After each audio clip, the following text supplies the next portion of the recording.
Foot.fr, fournisseur officiel de football.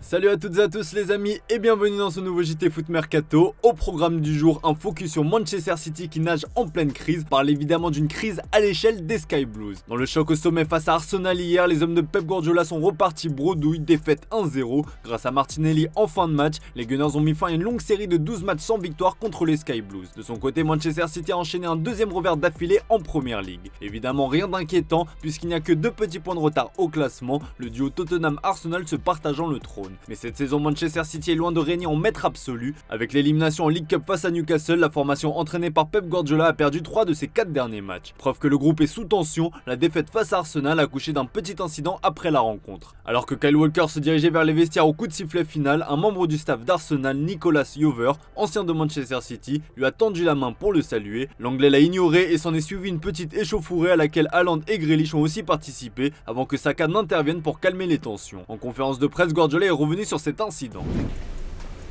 There seemed to be going down the tunnel at the end, Erling Haaland, Jack Grealish and Kyle Walker involved in a bit of a row with the Arsenal staff. Do you know anything about what happened there? No. I know what happened, but I don't want to say anything. Come on. They know it. Are you happy with how Arsenal behaved in that situation? Yeah, absolutely.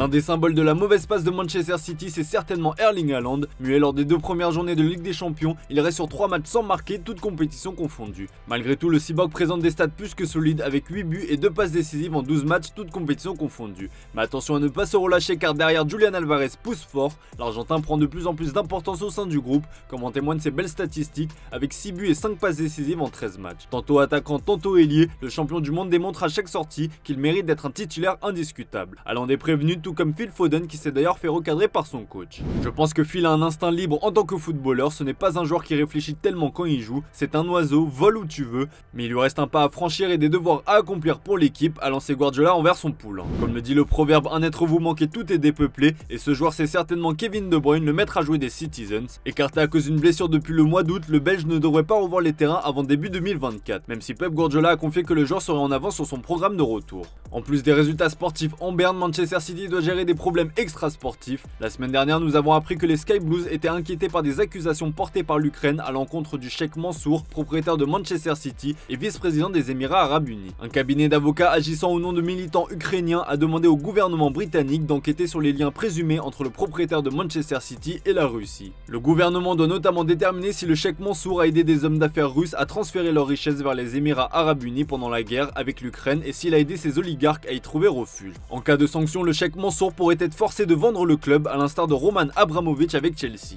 Affaire à suivre.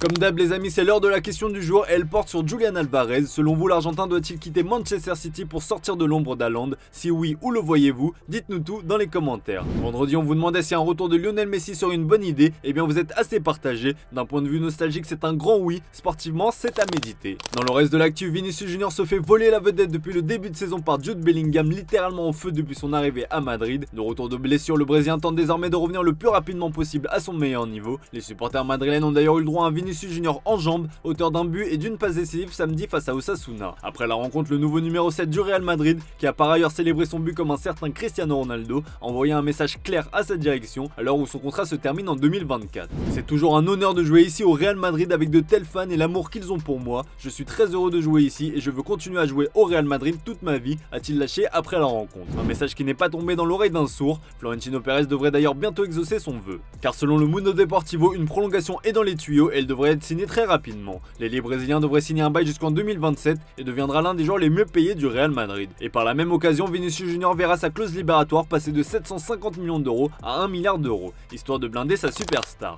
En Italie, Marcus Thuram s'éclate avec l'Inter, le club qu'il a rejoint cet été. Arrivé entre autres pour pallier les départs de Romelu Lukaku et Edin Dzeko, le français s'est parfaitement adapté à son nouveau club et s'avère être le complément parfait de Lautaro Martinez. Avec 2 buts mais surtout 7 passes décisives en 8 journées de Serie A, Thuram justifie pleinement son choix d'avoir d'avoir rejoint l'Inter sur le plan sportif. Également annoncé dans le viseur du PSG cet été, le principal intéressé est revenu sur son choix dans les colonnes de l'équipe.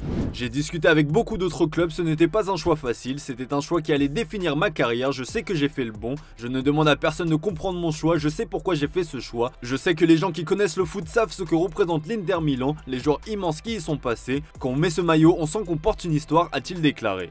Difficile de lui donner tort au vu de son début de saison canon.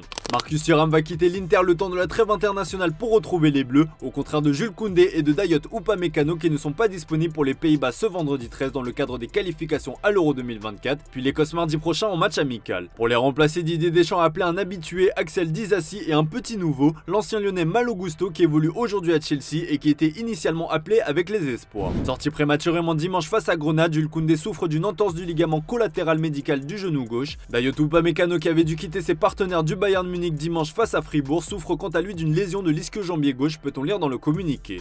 Après le forfait de William Saliba remplacé par Jean-Claire Todibo, le sélectionneur Didier Deschamps doit faire face à une cascade de blessés dans le secteur défensif, l'occasion aussi de voir de nouvelles têtes et nul doute que Malo Gusto aura une carte à jouer à l'heure où Benjamin Pavard est toujours autant décrié. Vous en avez l'habitude, comme tous les lundis, c'est l'heure du classement des top buteurs européens. Les semaines passent et Serhou Guirassy continue d'affoler les compteurs buts. Auteur d'un nouveau triplé face à Wolfsburg ce week-end, l'attaquant de Stuttgart caracole en tête de ce classement avec 13 buts en 7 matchs. Juste derrière lui, on retrouve un autre joueur inarrêtable en ce début de saison. Buteur mexicain du Feyenoord, Santiago Jiménez a planté un nouveau doublé. Il porte désormais son excellent bilan à 12 buts en 8 matchs. Lautaro Martinez continue lui de confirmer qu'il est l'un des meilleurs neufs en ce début de saison. Il ferme la marche de ce podium après son nouveau but face à Bologne ce week-end et compte désormais 10 buts en 8 matchs. Vangelis Pavlidis, attaquant de l'AZ Alkmaar, se place 4ème devant Matteo Cassiera, buteur colombien du Zénith. En deuxième partie de tableau, muet ce week-end, Kane se fait rejoindre par Mauro Icardi qui a inscrit son 8ème but avec Galatasaray mais avec un match de plus. La sensation de Jude Bellingham est aussi à égalité avec l'ancien buteur du PSG après son doublé contre Osasuna. Erling Haaland continue de stagner et chute même dans ce classement après avoir été muet une fois de plus face à Arsenal. Enfin en 10ème position, Kevin Denke continue d'épater avec le Cercle Bruges avec déjà 8 buts en 10 matchs. Il sort d'un triplé contre Louvain. Allez, comme le veut la tradition, on se quitte avec l'image du jour. Si Seko Fofana a fait le choix de quitter le RC Lens pour Al Nassr cet été, l'Ivoirien n'a pas oublié son club de cœur. À l'occasion du derby hier face à Lille, Fofana a donné le coup d'envoi de la rencontre. Il a aussi pu se rendre compte que sa cote de popularité chez les 100 et or est toujours intacte. Je vous laisse mater ça les amis, bonne soirée à vous et à demain pour un nouveau JT sur Foot Mercato.